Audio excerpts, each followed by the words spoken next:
Good evening and welcome to Slave Food, where two physicians talk about the role of plant-based living in living a productive life. And tonight we are joined by our Dr. Columbus Batiste, an interventional cardiologist and plant-based lifestyle advocate. And welcome, Dr. Batiste. Hello, hello, hello. It's good to be back. Man, I'll tell you, it's been a while since we've done this. How are you? I'm good. As most people will notice, we're missing one. We And are. we miss him very much, but we had a schedule conflict, and so we wanted to just make sure that we still, we're touching base with the community and sharing information on things that are very important. And today's session is really to focus on how to reverse type 2 diabetes and other chronic diseases. And so we know that diabetes affects the African American community, but communities as a whole. And it is typically, for the most part, a lifestyle, disease and something that can be modified and changed based on how you live and how you interact with food and with the rest of the world. And so, Dr. Batiste, I know that that's something that is really important to you, and you've been able to see these things change and reverse throughout your career. Absolutely, absolutely. One of the things we were planning on having for some of you who may have seen some of the advertisement for it, we're going to have a colleague that I recently became acquainted with. I'm excited to work with her, and we're both going to team together inside of an upcoming conference called the Health Conference, but her name is Dr. Helen Stoddard. And I'll tell you, when it comes to doctors, we always have some emergency coming up. There's always something going on because guess what? We need to take care of you, right? That's always a thing. So you just never know what can happen. But Danette, you're absolutely right. So when it comes to diabetes, it is extremely close to my heart. I mean, this month is November, and so November is a packed month. We talk about men's health in November. We talk about diabetes awareness month too as well. It's one of the things that is highlighted during the month of November. And that comes together for me very uniquely and close at heart because my own dad passed away from diabetes. And so that whole concept of, is this going to be my destiny? Do I have to live sicker and die sooner? As a kid, and the story, and with my dad and so forth, of watching him with the insulin syringes, and that would seem normal, right? And so many of you out there, it's like that's the normal vibe, is the fact that what, you're just gonna have some pills, you're just gonna have some syringes, this is the way that it's going to go. And Right. that's, so many Americans live like that, right? Mm-hmm. So I Yes. know, yeah, even like with your own dad, I mean, he didn't have diabetes, but he had high blood pressure, and it just seems so pervasive in terms of this. Right, right. And the struggle is real, right? So, because our people have been able to like normalize it and to live and to interact with the world with these challenges in the face of the adversity, it does become normalized for us in a lot of ways. But specifically when you look at type 2 diabetes, I don't know if you have any statistics on how it affects the community or any numbers around that. Yeah, I mean, I think one is just the fact that this is a pervasive. It does not care how you look, what you look like. It's coming for Mhm, you. And so what mhm. studies have shown is that every 17 seconds, now many of you all have heard Dr. Walsh and myself speak to you about every 7 minutes, a Black person in America dies because of a health disparity. Every 17 seconds, an American is diagnosed with diabetes, according to a study Wow. back in 2018. Every 17 seconds. That means that we know that people are walking around not aware of really the enemy within that's seeking to destroy you on any given day. And so we know that. Why does it matter to a cardiologist? People are like, okay, you're an interventional cardiologist. What are you talking about diabetes? Because I'll tell Mhm. you, diabetes virtually equals heart disease. We know that if you have diabetes, you're nearly 3 times as likely to have a heart attack and a stroke compared to anyone else. Mhm. Mhm.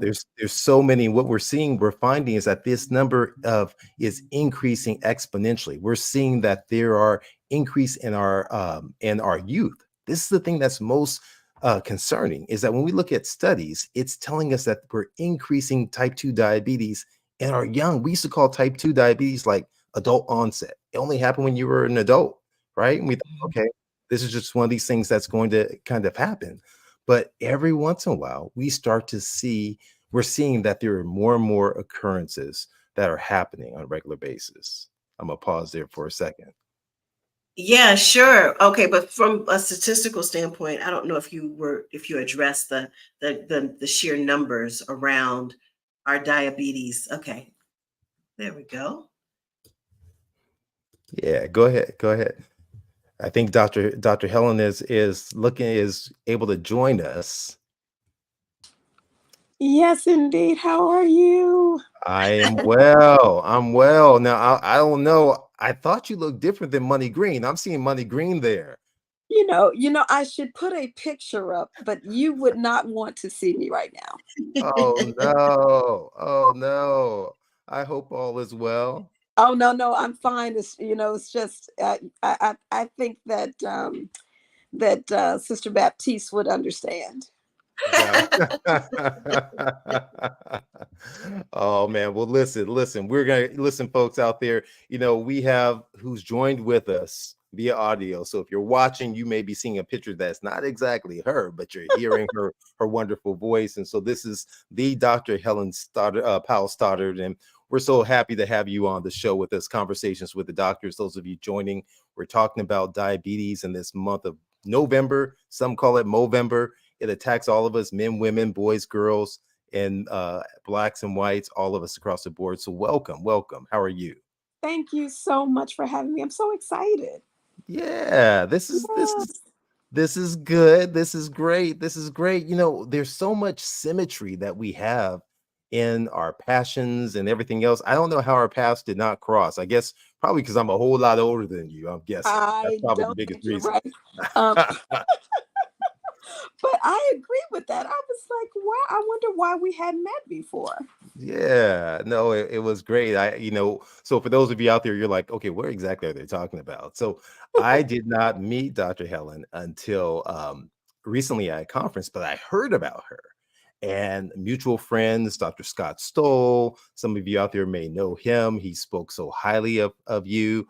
And so I Oh, was looking forward to connecting with you. I'm so glad we had the opportunity. I'm ecstatic about it. Yeah. So, of course, I did a little back. What's interesting, I always like to start off with like an origin story. So I don't know if you ever do movies or watch anything like that. We're kind of like a family that loves the little superhero movies at times, the Marvel fanatics at Oh yeah. times. That's right. Okay. Well, who's your favorite? Give me your top three favorite superheroes in Okay. order. So you're talking about Marvel, but I must say that we are an Incredibles fan. Oh, Right. okay. All right. That was, So you're gonna we put them one? You're gonna put Incredibles first? I would probably put Incredibles first. Uh, Okay.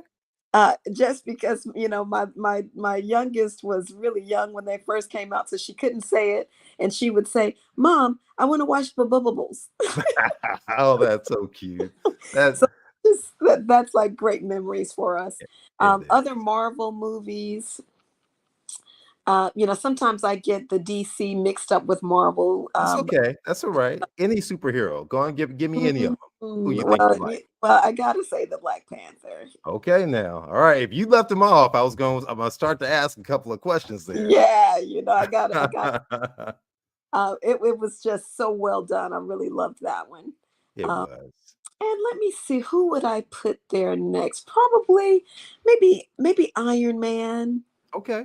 All right. I Yeah, can I maybe. can get I can Yeah, get down with that. I can get with that. yeah.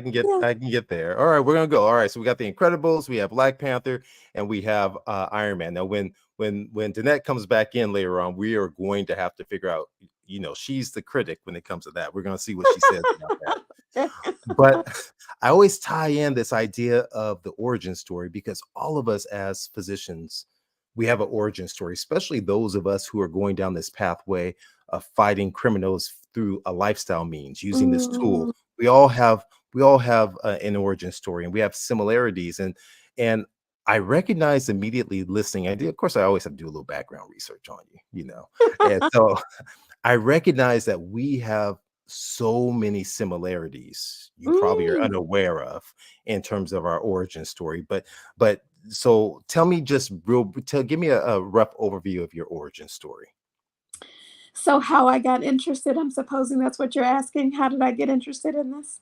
Just yeah, I mean, like some of the key factors, that kind of led to you getting down this pathway. I mean, being a physician, being double boarded and physical medicine and rehabilitation as well as internal medicine, that is a unique combination. You're the first I've ever learned of to have that combination. Oh, And then transition, not even transitioning, but then adding into it what I'll call is the approach towards therapy, which is a lifestyle approach, adding that in there as a core component of your treatment approach, I think is unique. It's unique. yeah, it's very interesting. First of all, I want to say thank you so much for having me here on your show. I'm so excited to be here.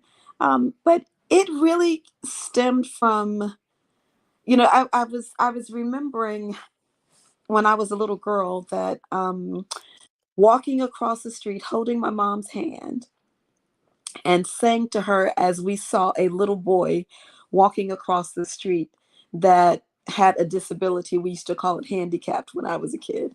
Mhm. And I remember telling her, when I grow up, I'm going to help people like that. Mhm. And it was interesting that, when we were growing up, we also owned a health food store. Mm. And what is so interesting about that, it's really kind of uncanny. I'll get to, but we owned a health food store, and I remember also telling her, when I grow up, I want to be able to tell people. I want to be able to tell people what to do in medicine, but I also want to be able to show them how to do it alternatively. Wow. So you said alternatively as a young child? Come As on a now kid, there. as a kid, yeah. Oh wow. So And I'm gonna interrupt you for a second just because guess what my parents owned? A health food shut up, store. get out of here. Nature's Garden Products was my dad's health food store. But the thing is, I never saw it because I was the pleasant surprise when they had it. And so they had to stop it because it was a late pregnancy for my mom Um, and they didn't have workers there and so forth. But I not so anyway, sorry to interrupt you, but I had to tell you that. Ours was Williams Health Foods. Ah, Yeah, yeah. And Williams Health Foods and Herbs. It was very interesting. We had every kind of herb you can possibly think of. yes. And we had a holistic doctor that worked for us, Oh and wow. he outlived three wives. All right, he's the male Black Widow. We're gonna have Right. to add that to the superhero right there, right? But talk he was about talk about always Viagra naturally, right? right, exactly. He was always, I mean, he had a treatment for like literally everything that people would come in for. So he was really amazing. But I remember that all that time, having my parents own the health food store, and just kind of growing up around that. But it was interesting that when we sold the store, it seemed like my parents kind of changed a little bit. Like they still Mm, used some herbs, but they didn't do it quite as much. And my mom developed type 2 diabetes. mhm, And the doctor, I remember saying, well, she has a little sugar. mhm, I was like, and I was young, but I knew that there was something more to it than just a little sugar. I mean, like a little sugar is what I give my husband before I leave, right? And all so right it's now. different, right? It's different than actually what they thought of it as back then. Okay. Nobody knew then quite as much as they know now about cardiovascular disease and high cholesterol and renal failure and all of those different things. High risk of infections and high risk of amputations and all of those different things. Nobody was saying that. And I remember because there were eight of us and I was next Eight to of eight what now? there are eight children in my All family, right. All right. and I'm number seven. Uh, Okay. So you can imagine all these older kids. My mom is like trying to eat something, and I'm like, no, don't eat that. And they're like, oh, just let her have it. It's just a little such and such. It's just a little this. And Mhm. and so I was really outnumbered, and they didn't know that they were actually contributing to her illness. Of I course not. didn't know either, but I knew that inherently there was something wrong with what she was eating. Yeah. And it really just got worse and worse up to the point where when I was in high school, she started getting sick. And then my father developed prostate cancer. He had surgery. They thought they caught it all and he was doing well. But then when I went away to college, my mom started getting sicker. But then she'd do well. And then when I went to medical school, it really started happening. So Mm, she was in my medical school, probably from my freshman year to my sophomore year, she was kind of more in and out of the hospital pretty frequently. okay. And I remember boards part one. I know you remember that, Dr. Batiste. Unfortunately, I do. I still have the trauma scars trying to remember that stuff. Yes. The worst boards you ever have to take. And Yes. I remember getting the board scores on a Saturday, and I was just nervous about opening it. I waited till Saturday night, and I called my mom to tell her, okay, mom, I got the envelope. I'm not sure if the big envelope means that you have to take it again or if they're saying congratulations. So I was really, really nervous. But she said, no, no, we're gonna open it together. So I opened the envelope and it said I passed, and I could hear her on the other line kind of jumping up and down in her voice. She was so excited. And she said, I knew you would do it. She said, whatever you put your mind to, I know you're going to do. Hmm. And I remember that so well. Then, like a couple of days later, I got on a flight, went to California to visit my friend Lillian, and we were at her mom's house. And we had gone to the beach that day, and we were just people watching and eating ice cream and just having a great time. Then we got back to Lillian's mom's house, and we were all talking in the room or whatever, and the phone rang. Back then, it was a phone on the wall with a cord to Oh it, yeah. and so she gave me the phone, and it was my sister and another friend on the phone. And my sister said mom coded and she didn't make it. Hmm. And I remember looking at the phone and really just dropping the phone, and I was just screaming. I could hear this loud scream, and I didn't even realize it was coming from me, but it was so devastating Yeah. that I had been. And the worst part was that, I had to have a layover in Chicago, which is kind of where home was, right outside Chicago. And I didn't call my mom because she was a worry ward. And I was like, I'm not going to call her. I'm going to let her know when I get back that I made it Mm-hmm. back safely. And I never had the opportunity Hmm. to talk to her about it. So Yeah. that really started something, because shortly after that my dad's cancer came back and Hmm. metastatic, and it was in his liver, colon, prostate, and Oh bone. wow. Oh He was wow. being followed at Mayo Clinic. They put him on chemo. He really hated, his nails were black, he was losing hair, and we were so afraid that we would lose him too. So we did some research. We found a place out west, and we sent him out there, and they completely changed his diet. This Mhm. was like in 1992. Okay. Completely changed his diet. He had all like he when he went to this facility, I remember calling him. I was in medical school still, and I remember calling him, hey Da, how are you? We called him Da. Mhm. And he was very, like, his voice was very weak and very feeble. And Hmm. I was just really concerned because we had just lost my mom the year before.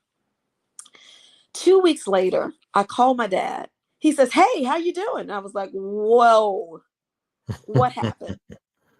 And he was like, I don't know. He said, I've been eating stuff I've never seen before. He said, I've been exercising. He said, I feel great. He was very energetic. He sounded totally different. He said he felt differently. And the 6 months that my dad had to live was extended to 11 years. He Oh had gone wow. to a whole food, plant-based diet in Love it. 1992. Love it. Love it. Do you Love know it. when he died, he had gone back to eating the way he used to? And I Yeah. always say, disease has memory. Absolutely it does. Don't Absolutely. remind it of itself. Yeah. Mhm. Absolutely. Absolutely. No, I thank you so much for sharing that story. It's just, and this is exactly what I meant. It's the fact there is always something that triggers us down this journey, this pathway to really Yeah. kind of get into this. And Yeah. I even ask myself at times, if my dad were still alive, my father-in-law, my father, I like to think I would still be passionate like I am. I Yeah. actually don't know. I actually Yeah. have no idea. Yeah. And very similarly, it's like my dad, I saw him wither away in front of my eyes from Yeah. the effects of diabetes. Oh, Right. mercy. And I was planning to go to my brother-in-law's wedding. Right. I was on my way out to my brother-in-law's wedding to go meet my wife inside of Atlanta. And I Yeah. stopped by a house and I always say, oh, I can't listen. That's not for me to predict if someone's going to live or die. I always tell patients, but when I saw him, You knew I it. knew in that Yeah. moment, Yeah. and I just broke down.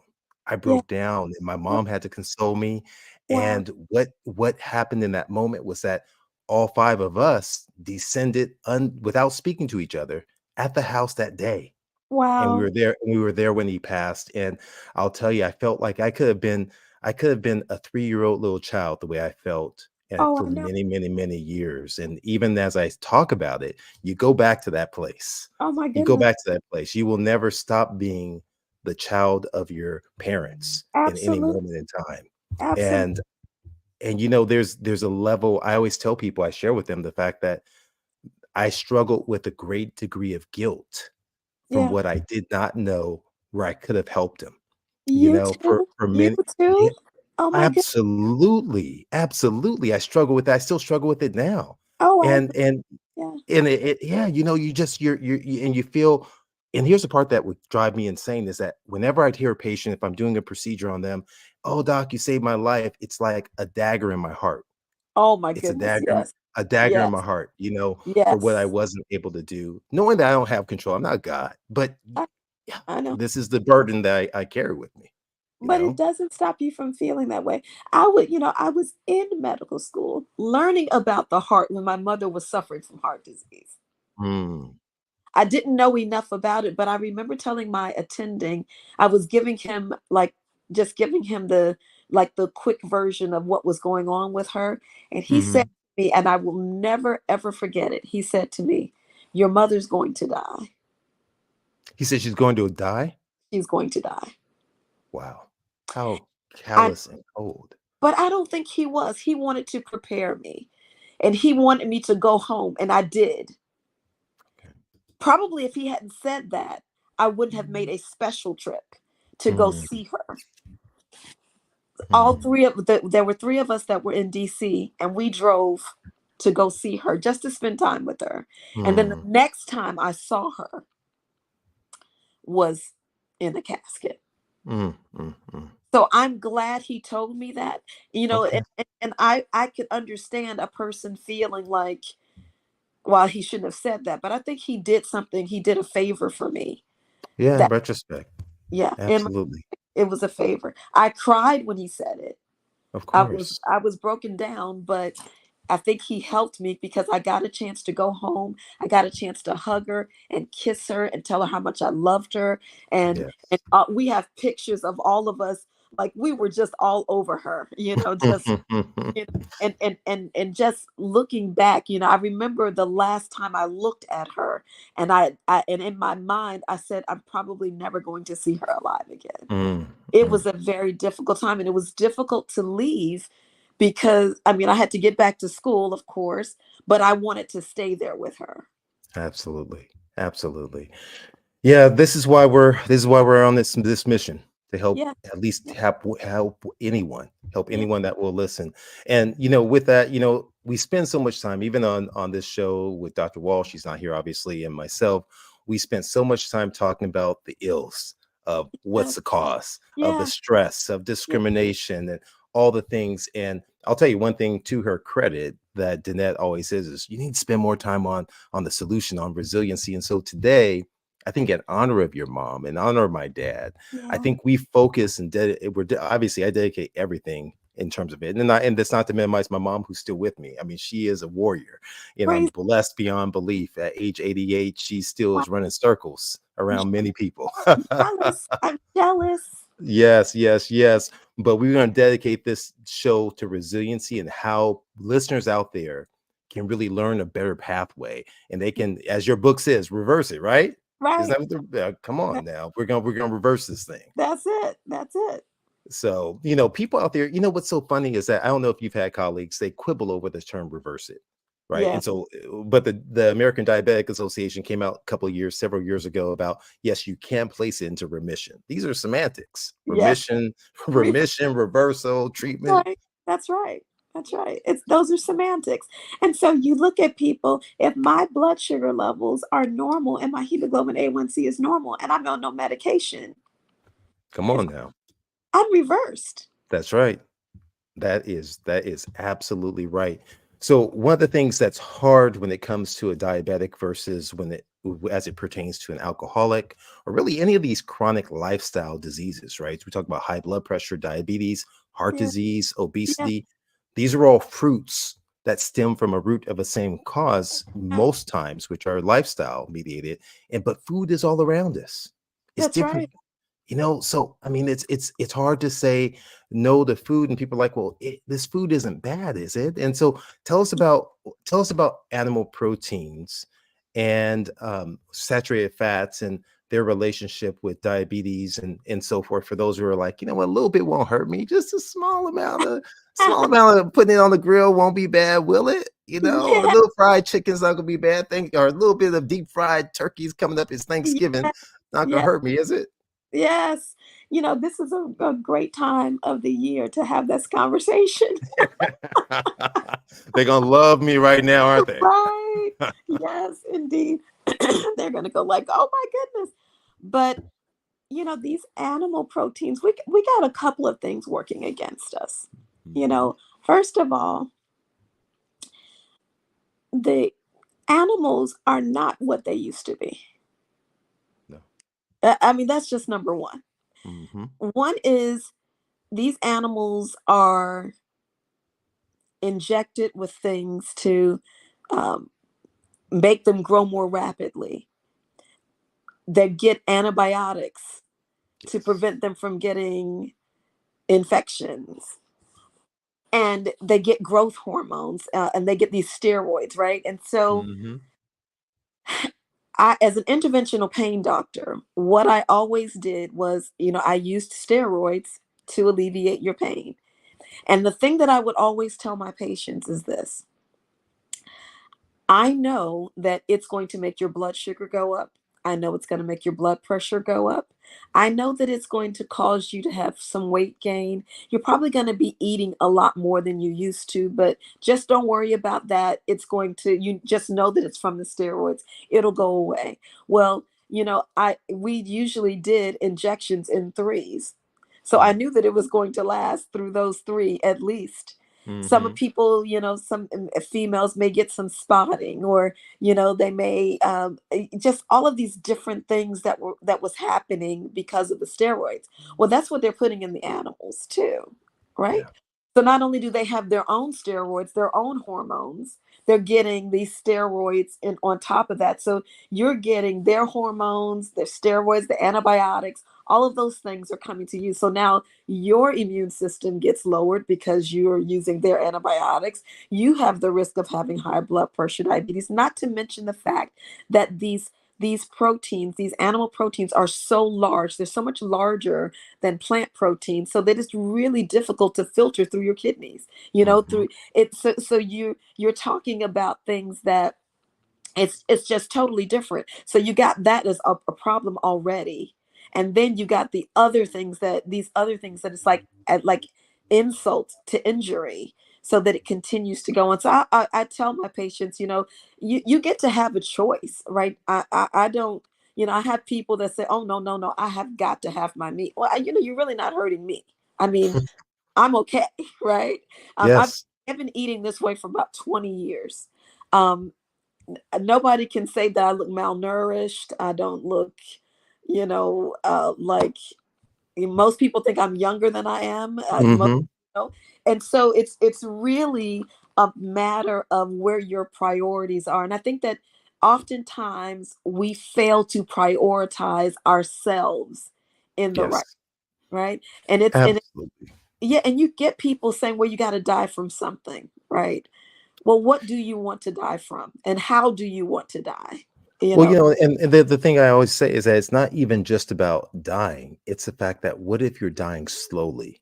where now your Exactly. life has shifted to where you're reliant on meds, Yes. and you inch out of this life. Yes. And when you look at it, it's just so many of our communities are bombarded by Yeah. these cues and these triggers that lead to the routine that leads to consumption, overconsumption of these Yeah. highly processed, refined foods that are Yes. rich in saturated fats, which means Yes. animal proteins for those of you Yes. out there. And we know that when you just begin to ingest these things, that you increase your risk for diabetes exponentially with the hamburgers and the chicken, in some instances as high as 68%. Isn't That the that high heat yes. increases that risk of type 2 diabetes. That when Yes. we see the sugary sodas too as well, those sugar sweetened beverages, Yes. increasing your risk, it immediately increases the markers of inflammation that are predictive of heart disease, right? This is some of the things that we begin to see. And right now, we'll wait for Dr. Helen to get back on. She dropped off for a moment here, but we're going to continue out this. We're talking right now, for those of you out there, we're talking about diabetes and its effects on our bodies from the foods that we consume. And we have to be careful about this, right? So it's not really about, hey, this doctor is biased against this or that. This is really about what can you do to transform, and really understanding what's being produced and how we're being driven towards these foods in more of an addictive fashion, and the ill effects that they're having on our bodies. And so these studies are telling us more and more that we're almost having that a 24% increased risk of diabetes when you're ingesting these sugar sweetened beverages. Large scale studies, and for those of you out there who are familiar or heard of Blue Zones or the Adventists or the Adventist Health Study, it was talked about in that Blue Zones documentary. What they showed inside one of their studies is the fact that animal protein intake is associated with insulin resistance. And that's a form really that leads to type 2 diabetes. And you see this exponentially. So the question really comes out like, okay, how does this really happen? Right. So I get it, Doc. You're talking about sugar sweetened beverages. I get that some of those Kool-Aid and the sodas may not be good for me, and you're telling me the hamburgers and so forth aren't good for me. But exactly why is it not good for me? Because I'm hearing from other people, they're losing weight, they're dropping weight, they're doing what they want.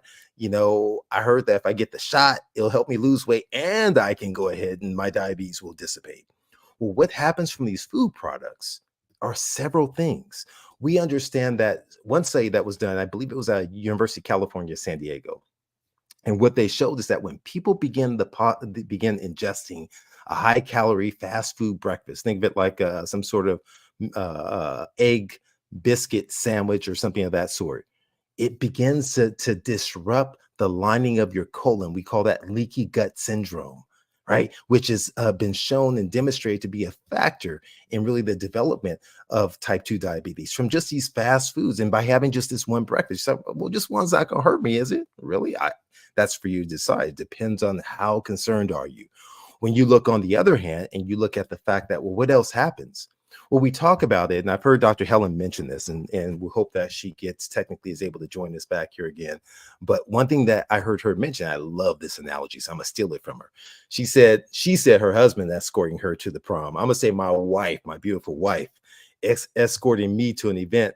That when that happens, all of a sudden, guess what happens? She's carrying me into an event. We have to go through the door. But if that party's jam-packed, she's my entry key. It's jam-packed. Even she can't get me in, right? Even she can't get me in beyond the red velvet rope that's there. Well, the same thing happens in the body. It's something called intramyocellular lipids. And when the intramyocellular lipids really clog up that transmission, then all of a sudden, it doesn't matter who's escorting you into that room, they can't get in. So this insulin can't get in. So all of a sudden, you're just lingering outside. Now, what happens at a party? Now, I know you good folks aren't going to parties. When you linger outside, that's when havoc starts to happen. Fights and everything else like that begins to go down. The same thing happens inside of your body. When the blood sugar is lingering out there, it starts causing havoc all throughout your body. Man, I'm so happy, Dr. Helen, you were able to kind of join us back here again. This is Yeah. good. I was sitting here. These folks were saying he is just going on, rambling, talking about a little everything. They're like, he's getting all scientific and everything else like that. I was telling them about I was stealing your analogy. I heard you say it one time about your husband. I don't know if you caught that end of things. I was I just describing what happens when insulin carries the blood sugar, the glucose into the cells. I heard your analogy. I loved it. I did give you oh credit though. I gave you credit. yay. I had to change it up from your husband carrying me in to my beautiful wife carrying me in, That's right. and getting. And what I told the good folks, I said that even with her, despite her presence, I couldn't get beyond those red velvet ropes to get inside. That's And right. so we're Right. all lingering out there. And I said, just like the party scene, although the That's good right. saints out there aren't going to parties, what Right. happens when you have people congregating? Fights break Yes. out, things, Yes. havoc begins to erupt. That's the same thing that happens in the body. That this Yes. blood sugar starts destroying red blood cells, they get crystallized, it damages Yes. everything from the head to the toes, is what Yes. begins to happen in a very That's right. similar fashion. That's right. Yes, I like to when with those glycosylated sugars, I just yes, or hemoglobin, I start thinking about it as like if you were in a tunnel, like you were going through a tunnel in New York or something, and you decided to stand on top of the car, and you're so close to the top of the tunnel, you're just kind of scraping the tops of the tunnel, and that's kind of what happens inside those blood vessels, that's and so it right. causes all this inflammatory process going on inside of there. Yes, So yes. yeah, it's just nothing that's good about that. Yeah, it really is. That's a major issue. So I mean, you go from that, you go to nitrates, you go to advanced Mhm. glycation end products, to heme iron. You talked about Iron Man, Right, Iron Man, right, Iron Man, heme iron from animal protein is very right. toxic. It's Very very toxic. toxic and very inflammatory too Mhm, as well. mhm. So there's so many as we look into, okay, there's actually a science as to why some of these foods are less than ideal for your long-term health. And it's Right. to your point. What do you want? I always tell patients that. Mhm. What do you want? And then what are you willing to do to get what you want? And That's what right. won't you do to get what you want? That's right. That's right. So if you want health and vitality, what are you going to do to get it? And what won't you do? You have to decide. If you don't want it, that's a different story. Life is full of choices. That's right. That's right. So Mhm. now tell us what happens when we start transitioning. Tell us about your plan that you put patients. I'm coming into your office to see you, Yes. and we're at the point now. And I said, Doc, I think I'm ready for a change. What do Yes. I need to do? Tell me, Dr. Helen, what should I do? Yeah, so you know what I do with my people, I make sure that I always like to know where you're starting from. I have my program I put into four phases. I have a reactive phase, I have a restorative phase, then I have a rehabilitative phase, and then a retentive phase. And so what I'm doing in those different phases is I'm first discovering where you are, where because I think that first you have to know where you're coming from so that you Mhm. know where you're going. And so Right. I try to have them. I want to make sure I know what your hemoglobin A1C is, what your glucose levels are, what your insulin levels are. I like to know your cholesterol panel, and I like to look at what your liver function is and your kidney functions are, or is because I want to make sure what is that kidneys are yeah. So I want to make sure that your body is able to, to be able to filter out the things that need to be filtered out. I go through a detoxification system, and I don't do a detox only for type 2 diabetes, but because we tend to have so much inside of us that we never clean out. Like we clean like our cars out, we'll clean out the closet and the glove compartment, and we clean the kitchen cabinets, but we never clean out our bodies. And so I do a detoxification because I know that it's going to decrease the risk of cancer as well. And so I look at that, I learned that from my father's experience, where his life was extended for so long because he cleaned it out and then started putting in clean stuff. And so then I see people that say, well, I changed my diet, but it's not really doing anything for this particular thing. I'm like, well, did you clean yourself out first? Mm, And then put the good stuff in it, because sometimes you just need a little extra boost to make sure it happens for you. Type 2 Okay. diabetes, not so much. You can actually change your diet with type 2 diabetes and see great improvements, but some of the other more difficult diseases might require that you really get down there and clean some things out. So I Mm. think it's good for everybody to do that. And so I go with that first reactive phase, and with that involves the detoxification. And then I go into restorative, a restorative phase, and try to, I look at what has been going on with the person, and I try to replace things that they may have lost. And a lot of people have damaged their gut. So I try to repair the gut for proper gut health, because you see people, I see it all the time. I'm sure you do too, that diabetes really doesn't come in isolation. It comes with other conditions, right? And so, it affects them mentally as well. And we see so much of that. And what I discovered is that there's so much damage to the gut lining that causes this, people they just don't they don't feel good, right? You have about 80% of serotonin, which is your feel-good hormone, that's actually coming from the gut and communicating with your brain. But if your gut is damaged, then you're not getting the serotonin getting to your brain the way that it should. Mm. And so I want to make sure that I can repair the gut and make sure that food is digested properly before it goes out and causes this untoward inflammation that we're trying to get rid of. And then I go through the rehabilitative phase. And that's when I like to bring in like my coaches for fitness, so that they can kind of help to teach people how to get glucose to be absorbed into those muscles. You want to make sure Mhm. that the muscles are stretched enough so that you can get that all of the receptors are available to get inside the cell, and then that they can actually strengthen themselves and increase their endurance. And these are things that people tend to lose especially when they've been plagued with type 2 diabetes for a really long time.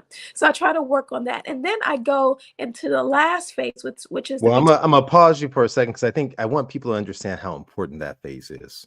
It's so important, not just for cardiovascular health, but just for your diabetes, that yes, simply walking yes, anywhere from 2 to 10 minutes after you eat can increase your metabolism of your blood sugar. Just yes, simply doing that. That's, like I always tell people, that's a cheat code.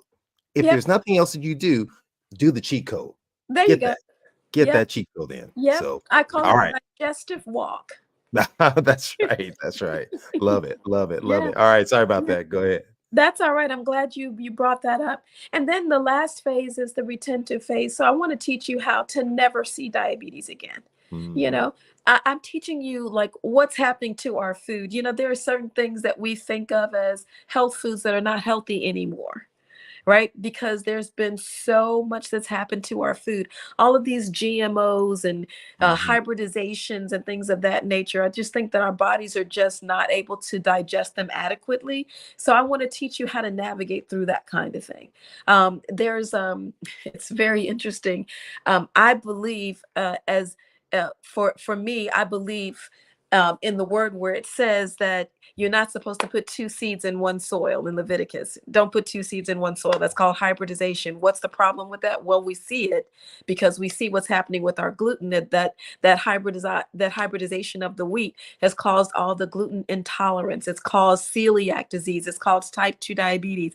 It's caused gut damage. And so there is a problem with hybridization. And so I teach my patients either go gluten-free or go ancient wheat. You go to the ancient wheats because they don't have that same effect.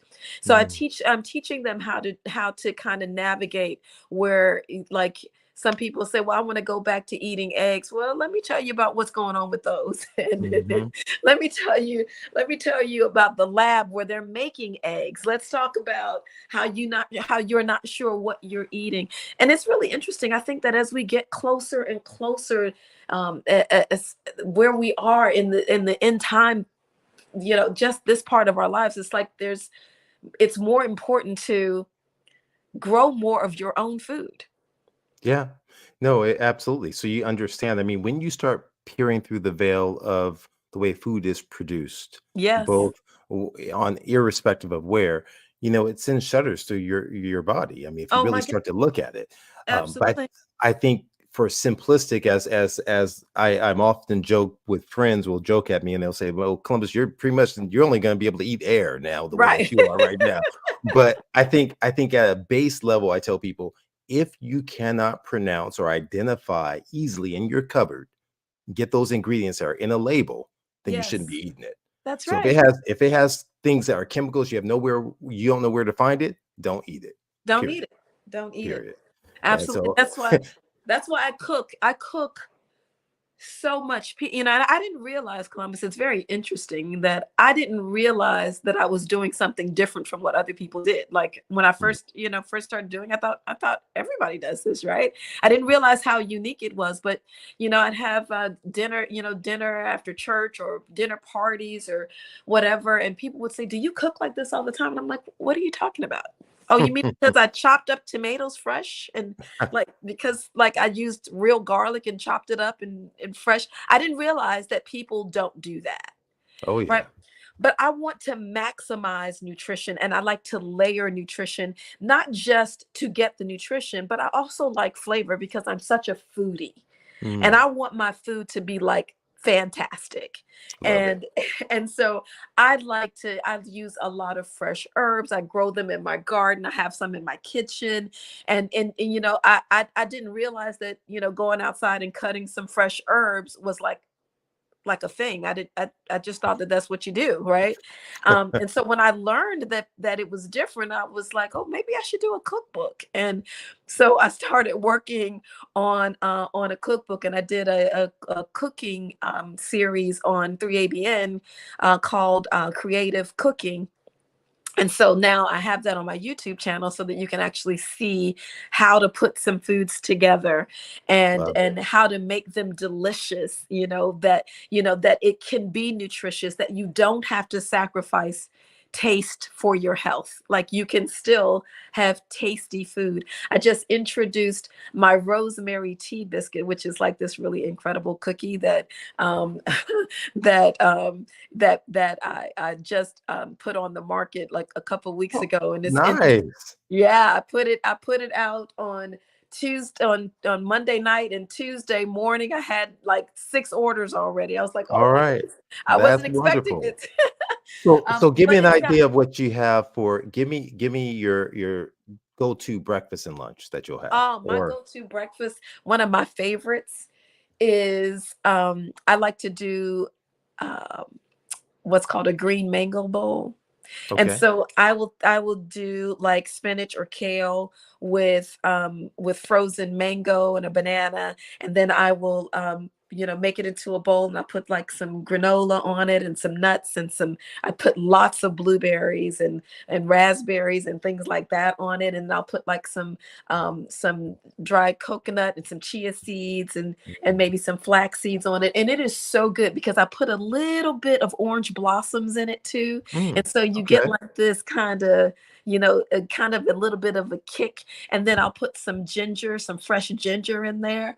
And Okay. and so it gives you like you feel like you're eating a bowl of ice cream, but it's so packed with nutrition that it gives you energy and it lasts a pretty good amount of time. Like I can go until way past lunchtime and not feel hungry because it's really got a lot of nutrition in it. Because that's really the reason that we eat is because your body is like, I need That's right. something, I need this to produce energy. And so it produces a lot of energy. And I'll I tell love you, that because a person can choose if they're on the go. That's a quick and easy for those of you out there yes, listening. You can either drink it out of a straw or at least a cup, whatever it is, if yes, you're in the car, or you can yes, eat it. And that's the crazy part. I won't get into it, but there's studies that have shown if you're simply eating out soup and the salad first, you can actually lose weight because you're actually doing it slower just by it's by true. adding that first. Yeah, And that is so true. I'm so glad you mentioned that because there is an order to the way you eat food. I wish we had more time than an hour because there's so much to learn. I mean, and like you, when I found out what was happening to our food, I literally cried. Like yeah. 20 years ago, there were tears coming from my eyes, leaking from my eyelids because I was thinking like, Mm, well, what are we supposed to eat? All yes. of the things that you're doing to food, what are we supposed to eat? Yeah. Yeah. No, you're listen, and you're right. And so I think one of the things that we can talk about, and we can always come back and do a part two, is one, you have a book out. So Yeah, these are the three things we're going to talk about as we wrap up this show. You have a book coming out. You take care of patients, I presume. Do you take care of patients only in your home state or outside of the state? I do outside of the state as well. Perfect. So we're going to talk about that too as well. And then Yes. last, you can learn. People will tell people where they can learn more about this upcoming collaboration we have at the HELP conference. Oh, And we'll put yes. that. We'll talk about HELP. So first, hit us up with tell us about the book, the compilation of your thoughts, your practice patterns. Tell us where the name of it, where folks can find it as well. Yes. So my book is called Reverse It. How to reverse type 2 diabetes and other chronic illnesses. It is so interesting. I kind of played on the word. So it is first and then reverse. Yeah, I thought that was cute. Love it. So I wrote that book really on the heels of what had happened to my family. And I have, as I told you, I'm from a very large family, and there's 7 girls and 1 boy. We lost our brother about 4 years ago to cardiovascular disease. And it's so Mm, interesting because most of the people in my mom's family, there were 12 of them. Most of them, I have one aunt that's still alive, but most of them died from heart disease, diabetes, really those two. One aunt died of breast cancer, but for the mm, most part, it was heart disease and diabetes. My uncle, who was one of the 12, the only boy in the 12, had mhm. open heart surgery at 35. Oh boy. Oh boy. So this is really serious for my family. And I had 3 sisters that were diabetic and one who denied she was diabetic, and 6 of them with high blood pressure, and I'm the only one without blood pressure issues, diabetes, but I always ate differently from everybody else. And Mm, so I found like a man is not accepted in his own hometown. So come on. like if I would say things, hey, you guys, you should eat like this or eat like that, they were really rejected. So I said, you know what? I'm going to write it in a book. There you And go. if I write it in a book and I say, hey, y'all, I wrote a book. Can you read it? Because they're very supportive. Can you Okay. read the book? And so when they read the book, they started saying, wow, I'm going to change. It's so interesting that all of my siblings now, we talk every single Monday through Thursday. We talk Monday through Friday, every morning. We have our worship call together. And so we're on the phone. We do worship first, and then we're on the phone probably 2 hours after that, just chatting. But the exchange is incredible because now everybody's interested in how they can eat better. And we exchange Mm, recipes, and we're talking about, oh, I made this, and one of my sisters has just really taken off with it, and she's like taking over my spot with like, hey y'all, I made this, and wait, and you put this in it, and you don't have to put oil in it, you can do it like this, and you can do it. So that is spectacular. So I love really it. wrote the book for my family. Love it. Love it. Love it. That's so powerful. I mean, for those of you out there, it's so important to get together in a community. And so what Dr. Helen is describing is really a community. It's her family, but it's we can have friends or our family that we choose, right? Family Yep. is the family we're born into. And so there's studies that have told us this idea called the social contagion theory. That if goodness begins to spread, just like viruses and illness can spread. So when Yeah. you come together, there's a level of support and that bonding, because we know that when we do it in isolation, it's not that you can't. That's why the old African proverb, if you want to go fast, go alone, but if you want to go far, go together. So that's wonderful. I love what you're doing with your family. So how can and the book out there for those who want to buy that book, where can they find that book at? That book is available on Amazon. All right. All right. Well, I think Yeah, we all touch base with Amazon at some point in a right. relationship with Amazon, right? Yeah, that's right. It also there's a success journal that is a workbook type that it accompanies that book. And in there you're able to log your success so that you can see like, how am I doing on this, or how am I doing on that, and what was my blood pressure then and what is my blood pressure now. And I like it because it gives feedback, so that if I eat the wrong thing and I check my blood pressure later or my sugar later and I see that there's a change, then I'm wondering, okay, I see the effect that food has on me, right? So Yes, so I really like the success journal, because it offers success, and there it really guides you through. It gives you a lot of information, because I'm really big on education. I think that if that's the key. for many people, if you know better, you'll do better. That's right. That's right. You know, it's you do phenomenal work. I mean, this little bit in my little research of you and having these few moments to kind of spend time with you. And I want to encourage folks out there who are listening right now or may join in after this show's already aired and it's no longer live. Is to really you have a chance to kind of listen to this excellent physician on March 24th through 26th, 2024. You get to go to a place called Huntsville, Alabama. Come on now. Come on, right in the heart of the South, because guess what? We're going to take health. We want to transform the That's right. world. And there's no place better than in the Deep South, because I believe that just like the Netflix series on how we can live longer, live healthfully in blue zones, I believe that every place should have the right to life, liberty, and the pursuit of health. Right. And That's so right. why not deliver it down south inside of Huntsville, where you'll get the likes of Dr. Helen, Dr. Kim Williams from American College of Cardiology, preeminent cardiologist, Dr. Terry Mason, phenomenal urologist and public Mhm. health leader, Scott Stoll. We have Dr. Baxter Montgomery, Dr. Eric Walsh, Dr. Dean and Aisha Sherzai, on Mhm. and on and on. We have there joining us. And so, man, I'm so looking forward to this. I'm looking forward to Yeah. this. It's going to Yes, be me fun. too. I'm really looking forward to it. It's fun. So, you know, one of the things that we're doing differently about this conference that we want, and every conference is good, right? And every conference has its own vibe, its own culture that takes over. But we want this to be definitely much more interactive, not necessarily passive. You talked about education, Mhm. the power of education. We want this to be interactive. Mhm. So more of like TED style talks of Mm. 15, 20, 25 minutes, and then really more enriched conversations mixed with experts on the panel as well as the experts in the audience. So we Mhm. welcome everyone, whether you're a dietitian, if you're a physician, a physician's assistant, a nurse practitioner, or guess what? You're a lifestyle enthusiast. Guess what? You're a community activist to learn about diabetes from Dr. Helen, cardiovascular disease, maternal and infant mortality, Mm. looking as well as the end of life. We're looking at mental health as well as Alzheimer's disease, how these things are preventable through Yes. lifestyle. Yes. Wonderful. You know, that's really what the goal is. Go ahead. Sorry, I cut you off. No, I'm just agreeing with you. Yeah. No, I mean, but here's the one thing that's different about this conference is on day 2, we understand just like you have how many kids do you have? 2. 2, 2. How old are they? 22 and Oh, almost 20. wow.